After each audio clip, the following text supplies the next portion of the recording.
Hello guys, आपका आपने channel super businessman पर स्वागत है। Please like share comment for more videos. Chapter 15 Singh clan पर हमला। ग्रेट एल्डर की बात सुन वो सुरक्षा गार्ड आर्यन को लेने वहां से तुरंत बाहर निकल जाता है। कुछ देर बाद आर्यन के घर का दरवाजा जोर से टूटता है। दरवाजा जोर से तोड़ने वाला शख्स कोई और नहीं बल्कि डेविड सिंह था, जिसके साथ कुछ सैनिक भी थे। वो अब ठीक हो चुका था क्योंकि उसके पिताजी ने बहुत सारी जड़ी बूटियां उसकी हालत ठीक करने पर खर्च की थी, पर आर्यन से फाइट करने के दौरान उसकी सारी कल्टीवेशन खत्म हो चुकी थी, इसलिए वो आर्यन को पकड़कर बदला लेने के इरादे से वहां आया था। फिर अपने साथ आए सैनिकों को इशारा कर उसे पकड़ने को कहता है। आर्यन को पता था ऐसा कुछ होने वाला है, इसलिए वो भी चुपचाप उनके साथ जाने के लिए तैयार हो जाता है। फिर कुछ देर बाद आर्यन मैन हॉल में होता है, जहां डेविड उसके पीछे से पैर पर अपने पैर से वार करता है, जिसकी वजह से आर्यन वही घुटनों के बल बैठ जाता है। ऐसा कर डेविड मुस्कुराने लगता है, लेकिन उसकी इस हरकत के बावजूद भी आर्यन चुप रहता है। फिर आर्यन को देख ग्रेट एल्डर उससे कहता है, क्या तुमने चंद्रेश क्लान के डैनी चंद्रेश को घायल किया था, जिसकी वजह से उसकी मार्शल सॉल नष्ट हो गई? ग्रेट एल्डर की बात सुन बिना किसी भाव के आर्यन ने उसका जवाब देते हुए कहा, जी ग्रेट एल्डर, परंतु मैंने उसे घायल लाइफ एंड डेथ अरेना में किया था। अगर मैं ऐसा नहीं करता तो उसकी जगह मेरी ऐसी हालत होती और मैं अपनी कल्टीवेशन खत्म कर चुका होता। आर्यन की बात को अनसुना कर और उसी को जिम्मेवार ठहराते हुए ग्रेट एल्डर गुस्से भरी आवाज में कहता है, तुम्हारी हिम्मत कैसे हुई ये सब करने की? आर्यन, तुम फैमिली हेड के पोते हो, तुम्हें सबके लिए रोल मॉडल बनना चाहिए। इसके बजाय तुम उल्टा फैमिली के लिए नई नई मुसीबतें इकट्ठा करते फिर रहे हो। तुम सिंह फैमिली में एक गंदे धब्बे के सिवाय और कुछ नहीं हो।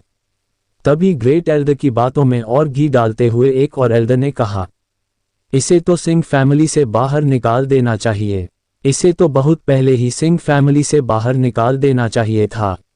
एक तीसरा एल्डर अपनी जगह से उठते हुए कहता है। उन सभी की बात सुन आर्यन ने भी अपनी चुप्पी तोड़ते हुए कहा, एल्डर्स को सही जवाब नहीं बल्कि अपने रिश्ते सही से निभाने आते हैं, ये बहुत दुखद भरी बात है। फिर ग्रेट एल्डर आर्यन का जवाब देते हुए कहते हैं, उन्हें आर्यन कभी पसंद था ही नहीं, इसलिए वो उसकी कोई बात सुन ही नहीं रहे थे। तुमने हमेशा गलत काम किए हैं और तुम चाहते हो कि हम तुम्हारी सुरक्षा करें, ये जानते हुए भी कि इस बार भी गलती तुम्हारी है। ये मत सोचना कि तुम्हारे दादाजी क्लान के लीडर है तो तुम कुछ भी कर सकते हो। ग्रेट एल्डर किसी भी तरह आर्यन को जिम्मेवार ठहराने चाहते थे। तभी हॉल के दरवाजे को खोलते हुए एक सैनिक हाफते हुए आता है। बहुत बुरा हुआ ग्रेट एल्डर, चंद्रेश फैमिली के लीडर चाहते हैं कि जल्दी से जल्दी आर्यन को उन्हें सौंप दे, वरना वो हमारे सिंह क्लान पर हमला कर देंगे। उस सैनिक की बात सुन ग्रेट एल्डर हड़बड़ाते हुए कहता है, क्लान लीडर कहाँ है? वो अभी तक क्यों नहीं आए? उन्हें बुलाने कोई गया कि नहीं? ग्रेट एल्डर को हड़बड़ाते देख डैनी के दादाजी ने कहा, मेरे हिसाब से हमें आर्यन को उन्हें सौंप देना चाहिए, तभी जाकर भूपेंद्र जी का गुस्सा शांत होगा। फिर उसकी बात सुन ग्रेट एल्डर आर्यन को देख गहराई से सोचने लगता है। कुछ देर ऐसे ही सोचने के बाद उसने सैनिकों से कहा, सैनिकों, जल्दी करो, आर्यन को पकड़कर चंद्रेश फैमिली के हवाले कर दो। अपने सौंपे जाने की बात सुन आर्यन एकदम शांत लहजे में कहता है। इस वक्त उसके चेहरे के भाव को देख कोई भी ये नहीं कह सकता था कि वो क्या सोच रहा होगा। बिना किसी की बात सुन उन पर नतीजा निकाल दुश्मन के डर से उसका सेक्रीफाइस कर देना, ये किसी महान क्लान के महान ग्रेट एल्डर का काम नहीं हो सकता। तुम सच में ग्रेट एल्डर के नाम पर एक धब्बा हो। तुम सभी लोग कमजोर और डरपोक हो। आर्यन को अपनी बेइज्जती करता सुन ग्रेट एल्डर गुस्से में अपना ऑरा रिलीज करते हुए कहता है। वो इस वक्त चलते हुए आर्यन की ही ओर आ रहा था। मैं भी आज तुम्हें दिखाता हूं, बिना क्लान की सुरक्षा के तुम कुछ नहीं कर सकते। उसकी ये बातें सुन आर्यन ने अपने हाथ की मुट्ठियां कसते और अपने जबड़े भींचते हुए गुस्से भरी आवाज में कहा, अगर तुम इसे सुरक्षा कहते हो तो मुझे ये नहीं चाहिए। आज अगर किसी ने मुझे दबाने की कोशिश की तो मुझसे मत कहना कि मैं इतना बेरहम क्यों हूं। आर्यन की धमकी भरी बातें सुन ग्रेट एल्डर ने हंसते हुए कहा, अच्छा ये बात है, चलो फिर दिखाओ तुम क्या करने लायक हो। इतना कह वो अपना ऑरा रिलीज करने लगता है और उसके साथ साथ सारे एल्डर भी अपना ऑरा रिलीज करते हुए आर्यन पर हमले के लिए तैयार थे। उन सभी एल्डर्स को अपने ऊपर हमला करने के लिए तैयार देख आर्यन अभी भी कहीं से घबराया या फिर डरा हुआ नजर नहीं आ रहा था। वो तो बस शांत मन से सोच रहा था, कि ये सभी सातों एल्डर्स स्पिरिट रेल्म के मार्शल आर्टिस्ट है और मैं बस गॉड फॉर्मेशन को एक्टिवेट करके भी इनको कुछ पल के लिए ही रोक सकता हूँ। हराना तो लगभग नामुमकिन है। अभी आर्यन ये बातें सोच ही रहा था कि तभी उन सभी को एक आवाज सुनाई देती है, जिसे सुन सभी दरवाजे की ओर देखने लगते हैं। अगर वो लायक नहीं है तो फिर इस बूढ़े आदमी के बारे में क्या ख्याल है कि मैं लायक हूं या नहीं। ये आवाज किसी और की नहीं बल्कि भावेश सिंह जी की थी, जो दरवाजे से एकदम किसी शेर की तरह चलते हुए आ रहे थे। उन्हें देख आर्यन खुशी में कहता है, दादाजी। वहीं दूसरी ओर भावेश जी को देख सारे एल्डर्स को पसीना आने लगता है और वो सभी लोग घबराते हुए अपनी अपनी जगह से एक कदम पीछे हट जाते हैं। फिर भावेश जी ग्रेट एल्डर के पास आकर रुकते हैं, जिसे देख ग्रेट एल्डर घबराते और माफी मांगते हुए कहता है, मुझे माफ कर दो क्लान लीडर, परंतु आर्यन ने चंद्रेश क्लान के लीडर के पोते को बुरी तरह से घायल कर उसकी मार्शल स्पिरिट नष्ट कर दी थी। फिर ढोंगी बनते हुए आगे बोलता है, इसका बदला लेने वो लोग 800 एलीट सैनिकों को साथ लेकर यहाँ आए हैं। अगर हमने उनकी बात नहीं मानी तो वो लोग हमारे सिंह क्लान पर हमला कर देंगे। मैं तो बस आर्यन को उनके पास ले जाकर गलत फहमी दूर करना चाहता था।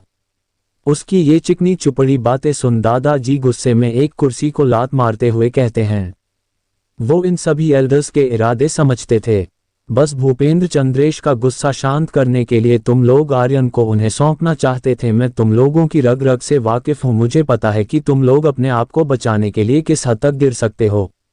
दादाजी को इतने गुस्से में देख ग्रेट एल्डर उन्हें शांत कराने के भाव से कहता है, शांत लीडर जी, शांत।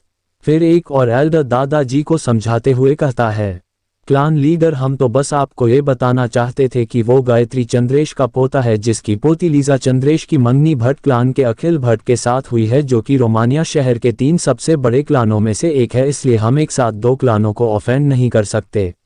असल में गायत्री चंद्रेश डैनी चंद्रेश की दादी हैं। वो एक बड़े शहर से ताल्लुक रखती है और लीजा चंद्रेश डैनी चंद्रेश की बहन और गायत्री चंद्रेश की पोती है।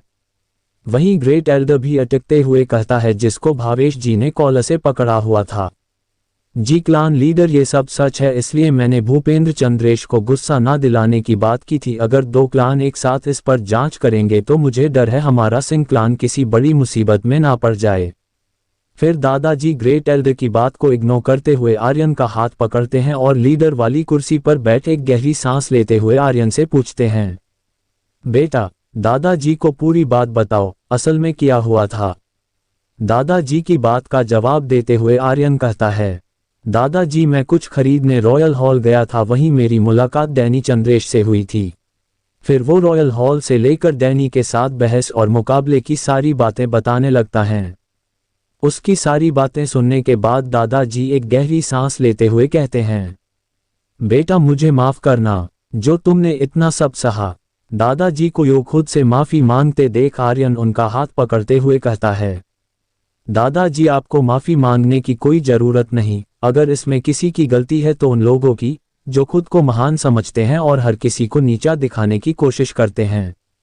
आप देखना दादाजी, एक दिन मैं उन सभी को सबक सिखाऊंगा। आर्यन की बात सुन दादाजी ने उससे कहा, मुझे विश्वास है मेरा पोता कोई आम लड़का नहीं है। फिर दादाजी अपनी जगह से खड़े होते हुए अपना ऑर्डर रिलीज करते हैं, जिसकी वजह से सारा हॉल कांपने लगता है। फिर उन्होंने एक दमदार आवाज में सभी एल्डर्स की ओर देखते हुए कहा, अब चाहे चंद्रेश क्लान या फिर भट्ट क्लान कोई भी क्यों ना हो, अगर तुम लोग उनसे मेरे पोते की सुरक्षा नहीं कर सकते, मैं भावेश सिंह उनसे अपनी आखिरी सांस तक लड़ते हुए अपने पोते की सुरक्षा करूंगा। दादाजी को अपने लिए इतना प्रोटेक्टिव होता देख आर्यन मन ही मन सोचता है, सच में अगर कोई है जो इस पूरी दुनिया में मेरे लिए बिना किसी मतलब के सबसे लड़ जाए, वो सिर्फ दादाजी है। क्या दादाजी सच में उन सभी लोगों से आर्यन को बचा लेंगे, या फिर उन्हें किसी मजबूरी के चलते आर्यन को चंद्रेश क्लान को सौंपना होगा। आखिर क्या होगा इस कहानी का अंजाम, जानने के लिए बने रहे हमारी कहानी स्पिरिट वर्ल्ड के साथ। हेलो गाइज, आपका आपने चैनल सुपर बिजनेसमैन पर स्वागत है। Please like, share, comment for more videos.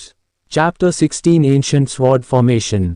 दादाजी फिर बाहर की ओर जाते हुए आर्यन से कहते हैं, चलो बेटा, दादाजी तुम्हारी मदद करेंगे दुश्मन को मारने में। दादाजी की बात सुन आर्यन ने भी उनके साथ चलते हुए कहा, जी दादाजी, चलो। फिर आर्यन और दादाजी हॉल से बाहर निकल जाते हैं। उन्हें बाहर निकलता देख ग्रेट एल्डर अफसोस में अपना सिर हिलाते हैं। वहीं दूसरी तरफ चंद्रेश क्लान के लीडर और उनके साथ इतने सैनिकों को देख वहीं थोड़ी दूरी पर छिपे दो आदमी आपस में बातें कर रहे थे, जिनमें से एक ने कहा, वो देखो, वो तो चंद्रेश क्लान का लीडर भूपेंद्र चंद्रेश है ना। दूसरे ने कहा, हाँ ये तो वही है, मैंने तो सुना है आर्यन ने उनके पोते को लाइफ एंड डेथ मैच में हराकर उसकी सारी कल्टीवेशन खत्म कर दी, अब वो इसका बदला लेने यहाँ आए हैं। फिर से पहला आदमी बोलता है, हाँ आज तो एक अच्छा शो देखने को मिलेगा। वहीं दूसरी ओर सिंह क्लान के दरवाजे के पास खड़ा भूपेंद्र चंद्रेश जोर से चिल्लाते हुए बोलता है। उसकी आवाज इतनी तेज थी कि पूरे सिंह क्लान में गूंजने लगी थी। भावेश सिंह, जल्दी से जल्दी आर्यन को हमारे हवाले कर दो, वरना हम पूरे सिंह क्लान को तबाह कर देंगे। भूपेंद्र चंद्रेश के साथ आए दो एल्डर्स आपस में बात कर रहे थे। हमारे लीडर की कल्टीवेशन गोस्ट रेल्म में पहुंच चुकी है, उनकी मार्शल सॉल भी अर्थ लेवल की है। पूरे सिंह क्लान में जो उनका मुकाबला कर सके वो बस भावेश सिंह है, जो कि इस वक्त घायल है। दूसरे ने कहा, सही कहा तुमने, अब आर्यन को कोई नहीं बचा सकता, उसका मरना तो आज तय है। वहीं दूसरी तरफ दादाजी और आर्यन सीढ़ियां चढ़ते हुए कहीं जा रहे थे, जिन्हें जाता देख कंफ्यूजन में आर्यन ने पूछा, दादाजी हम कहाँ जा रहे हैं? लेकिन दादाजी उसकी बात का कोई जवाब नहीं देते हैं और बस सीधे चलते रहते हैं। कुछ देर बाद वो दोनों एक गगनचुंबी टावर के ऊपर खड़े थे। वहां पहुंचने के बाद दादाजी आर्यन को समझाते हुए कहते हैं, बेटा ये स्वॉर्ड टावर है जिसे हमारे पूर्वजों द्वारा यहाँ छोड़ा गया है। यहाँ से पूरा सिंह क्लान दिखाई देता है। सच में उस स्वॉर्ड टावर से पूरा सिंह क्लान दिखाई दे रहा था, जो कि एक बहुत खूबसूरत नज़ारा था। तभी आर्यन की नज़र सफ़ेद रंग के एक विशालकाय भालू पर बैठे भूपेंद्र चंद्रेश पर जाती है, जो उन्हें देख मुस्कुराता है और कहता है, भावेश सिंह आखिरकार तुम बाहर निकल ही आए, सच में तुमने तो मुझे बहुत इंतजार कराया। भूपेंद्र की बात सुन दादाजी कहते हैं, भूपेंद्र तुम काफी अभिमानी हो गए हो, आखिर मेरे सिंह क्लान के दरवाजे पर खड़े होकर क्या साबित करना चाहते हो? दादाजी की बात का जवाब देते हुए भूपेंद्र ने कहा, वो इस वक्त काफी गुस्से में था। भावेश तुम्हारे पोते ने मेरे पोते की सारी कल्टीवेशन खत्म कर दी, इसलिए मुझे तुम्हारा पोता चाहिए, क्योंकि तुमने सुना तो होगा खून के बदले खून। अगर तुमने ऐसा नहीं किया फिर मुझसे मत कहना कि तुमने मेरे सिंह क्लान को क्यों बर्बाद किया। भूपेंद्र चंद्रेश की ये बातें सुन वहीं थोड़ी दूरी पर छिपे खड़े वहीं दोनों आदमी आपस में बातें करने लगते हैं। आज तो सिंह फैमिली पक्का बर्बाद हो जाएगी अगर उन्होंने आर्यन को इनके हवाले नहीं किया तो। फिर उसकी बात का जवाब देते हुए दूसरा शख्स बोलता है, लेकिन भावेश सिंह किसी चट्टान से कम नहीं जिसे इतनी आसानी से तोड़ा नहीं जा सकता। वहीं दूसरी तरफ सफेद भालू पर बैठे भूपेंद्र चंद्रेश ने फिर से कहा, भावेश तुम्हें हार मान लेनी चाहिए और आर्यन को चुपचाप मेरे हवाले कर देना चाहिए। दादाजी ने फिर मचकिया ढंग में उसका जवाब देते हुए कहा, और भूपेंद्र तुम्हें क्या लगता है तुम्हारा पोता कोई महान इंसान है? यहाँ सभी लोगों को पता है वो किसी कचरे से कम नहीं। और क्या कहा तुमने, खून के बदले खून? मेरे पोते का खून शेर का है, उसको किसी गीदड़ के खून के बदले दे दूं? तुमने हमें समझा क्या रखा है? अब तक दादाजी को गुस्सा आ गया था और वो उसी गुस्से में दहाड़ते हुए कहते हैं, मैं तुम्हें एक आखिरी मौका देता हूं, अपनी इन कुत्तों की फौज को लो और यहाँ से दफा हो जाओ। अगर ऐसा नहीं किया तो तुम आज यहाँ से घर पर पैरों की जगह कंधों पर जाओगे। दादाजी की ऐसी धमकी भरी बातें सुन चंद्रेश क्लान का एक एल्डर बोलता है, भावेश सिंह मुझे लगता है तुम्हारे भी दिन पूरे हो गए, तुम सीधा सीधा चंद्रेश क्लान को ललकार रहे हो। उन सभी की बातें सुन वहीं थोड़ी दूरी पर छिपे खड़े वहीं दोनों आदमी फिर से बात करने लगते हैं। उन्होंने पहले ही बोला था आज अच्छा मनोरंजन होने वाला है, वो तो उसी मनोरंजन का मजा लेते हुए आपस में कहते हैं, वैसे भावेश सिंह भी किसी बूढ़े शेर से कम नहीं। उन्होंने तो ये भी नजरअंदाज कर दिया कि भूपेंद्र चंद्रेश के साथ 800 एलीट सैनिक है और सीधा उनका धमकी दे डाली। फिर दूसरे ने हंसते हुए बोला, हाँ तुमने सही कहा, अब देखते हैं आगे आगे होता है क्या। फिर भूपेंद्र दादाजी की ओर देखते हुए कहता है, जो अभी भी उसी स्वॉर्ड टावर पर खड़े थे, भावेश तुम इकलौते इंसान हो इस पूरे शहर में जो मुझे यूं मारने की धमकी दे सकते हो। वैसे तुम्हें पता है मेरी पोती का मंगेतर अखिल भट्ट है, जिसकी एक बहुत ही अच्छी प्रतिष्ठा है और भाई अनुराग भट्ट उनकी कल्टीवेशन हेल रेल्म में है। और तो और उनका शाही राजधानी के मिस्टिक हॉल से काफी अच्छा रिश्ता है। रही बात अखिल भट्ट की, वो भी एक ना एक दिन हेल रेल्म में जरूर पहुंच जाएगा। अब बताओ तुम मुझे कैसे रोकोगे। अनुराग भट्ट कोई और नहीं बल्कि अखिल भट्ट के दादा और भट्ट क्लान के लीडर है। वही भावेश सिंह जी हैरानी में सोचते हुए मन में कहते हैं, हेल रेल्म। अपने दादाजी को भूपेंद्र चंद्रेश की बातों पर सोचते देख आर्यन भी मन ही मन कहता है, अभी तक तो दादाजी की कल्टीवेशन भी गोस्ट रेल्म तक ही पहुंची है, अनुराग भट्ट से तो वो भी मुकाबला नहीं कर पाएंगे। वो ये सब सोच ही रहा था कि तभी भूपेंद्र चंद्रेश की आवाज सुनाई देती है, जो अब सिंह क्लान के दरवाजे के ऊपर चढ़ गया था। क्या हुआ, डर गए क्या?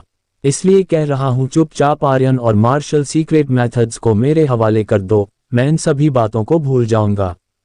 अगर ऐसा नहीं करते हो तो मैं आज सिंह क्लान को तबाह कर दूंगा। उसकी बात सुन आर्यन मन ही मन सोचता है, फिर से मार्शल सीक्रेट मेथड्स, इन सभी कुत्तों के झुंड को भी बस वही चाहिए। वहीं दादाजी तो उसकी बात सुन गुस्से में आग बबूला हो जाते हैं और गुस्से में चिल्लाते हुए कहते हैं, तुम्हें मेरा पोता चाहिए और उसके मार्शल सीक्रेट मेथड्स भी, अगर दम है तो लेके दिखाओ, मैं भी देखता हूं किसमें इतनी हिम्मत है। फिर वो अपनी मार्शल स्वॉर्ड सॉल को बाहर निकालते हैं। उसे अपनी स्वॉर्ड सॉल निकालते देख भूपेंद्र भी अपनी मार्शल सॉल निकालते हैं। उसकी मार्शल सॉल एक रेड स्केल पाइथन थी, जिसे देख आर्यन हैरान होते हुए कहता है, ये रेड स्केल पाइथन तो डैनी चंद्रेश के रेड स्केल पाइथन से भी 2 गुना बड़ा है। वहीं दादाजी उड़ते हुए स्वॉर्ड टॉवर के बाहर आते हैं और अपने क्लान की स्वॉर्ड फॉर्मेशन को एक्टिवेट करने लगते हैं। जिसे स्वॉर्ड फॉर्मेशन एक्टिवेट करता देख चंद्रेश क्लान का एक एल्डर डरते हुए कहता है, ये तो बुरा हुआ, भावेश सिंह तो सिंह क्लान की स्वॉर्ड फॉर्मेशन एक्टिवेट कर रहा है। जिसे सुन भूपेंद्र चंद्रेश भी कंफ्यूजन में कहते हैं, सिंह क्लान की स्वॉर्ड फॉर्मेशन। फिर वो एल्डर भूपेंद्र को समझाते हुए कहता है, जी क्लान लीडर, कहते हैं इस फॉर्मेशन को सिंह क्लान के पूर्वजों ने बनाया था। इसको उन्होंने दुश्मनों के खिलाफ लड़ने के लिए तैयार किया था, परंतु पिछले 100 साल में इसको एक बार भी एक्टिवेट नहीं किया गया। पूर्वजों के अनुसार इसको बास वहीं एक्टिवेट कर सकता है जिसने सुप्रीम स्वॉर्ड इंटेंट पर महारत हासिल कर ली हो। ये क्या उस लेवल तक पहुंच गए हैं क्या? उस एल्डर की पूरी बात समझते हुए भूपेंद्र ने कहा, ये बुड्ढा मरना चाहता है क्या? वहीं आर्यन भी सोचते हुए हैरानी भरे भाव में कहता है, दादाजी का और वो तो लगभग हेल रेल्म के पास पहुंच गया है। वहीं दादाजी सुप्रीम स्वॉर्ड इंटेंट का यूज करते हुए स्वॉर्ड फॉर्मेशन को एक्टिवेट कर देते हैं, जिसकी वजह से उनको भी थोड़ी पावर्स मिल रही थी। इसी वजह से उनका ऑरा घायल होते हुए भी हेल रेल्म तक पहुंच गया था। फिर कुछ पल बाद फॉर्मेशन एक्टिवेट हो जाती है, जिसके एक्टिवेट होते ही उसमें से एक स्वॉर्ड बाहर आती है जो लगभग 20 फुट चौड़ी और 100 फुट लंबी थी। उसके बाहर निकलते वक्त उस स्वॉर्ड का ऑरा चारों तरफ फैल जाता है, जिसकी वजह से वहां कंपन पैदा होने लगती हैं और भूपेंद्र और उसके साथ आए सैनिक 2 कदम पीछे हट जाते हैं। उस स्वॉर्ड की इतनी खौफनाक पावर्स को देख भूपेंद्र चंद्रेश कहता है, भावेश तुम पागल हो गए हो क्या, जो एक नाकारा लड़के के लिए अपनी जान दांव पर लगा रहे हो? अपने पोते के बारे में ऐसा सुन भावेश जी ने गुस्से भरी आवाज में कहा, तुम्हारी इतनी हिम्मत जो तुमने मेरे पोते को नाकारा कहा। फिर वो अपनी dimension sword slash skill cast करते हैं, जिसके ऑरा की वजह से वो सारे एलीट सैनिक वहां से पीछे हट जाते हैं। वहीं छुपे वो दोनों आदमी भी डर से कांपने लगते हैं और वहां से बहुत दूर रॉयल हॉल में खड़े मिस माया और वासुदेव जी को भी सिंह क्लान की ओर से स्वॉर्ड फॉर्मेशन की पावर्स महसूस होती है। उन पावर्स को महसूस करते हुए मिस माया कहती हैं, इस सिंह क्लान का कुछ तो बैकग्राउंड है। वहीं दूसरी तरफ भूपेंद्र चंद्रेश भी अपनी स्किल कास्ट करते हुए कहता है, रेड स्केल पाइथन की दूसरी स्किल आसमान निगल, तीसरी स्किल ड्रैगन की आग। उन स्किल को कास्ट करने के बाद उस रेड स्केल पाइथन में कुछ बदलाव आते हैं। भूपेंद्र को अपनी स्किल कास्ट करता देख उसके साथ आए सैनिक राहत की सांस लेते हुए कहते हैं, भला हो लीडर का जो वो आज हमारे साथ है, वरना हम तो कब का दफन हो चुके होते। उसके बाद वो पाइथन सीधा जाकर अपनी ओर आती स्वॉर्ड से टकरा जाता है, जिसके टकराते ही वो पाइथन 2 टुकड़ों में कटकर फट जाता है। उसके फटने से वहां चारों ओर भूकंप सा आ जाता है और भूपेंद्र के मुंह से थोड़ा खून निकलता है, जिसे देख वो सैनिक पीछे हट जाते हैं। उन्हें अब डर लगने लगा था कि उन्हें अब लीडर भी नहीं बचा सकते। क्या होगा आखिर इस मुकाबले का नतीजा? क्या भूपेंद्र के पास अभी भी कोई हुक्म का इक्का बचा है? या फिर वो भावेश सिंह के द्वारा यही मारे जाएंगे। आखिर क्या होगा इस कहानी का अंजाम? जानने के लिए बने रहे हमारी कहानी स्पिरिट वर्ल्ड के साथ।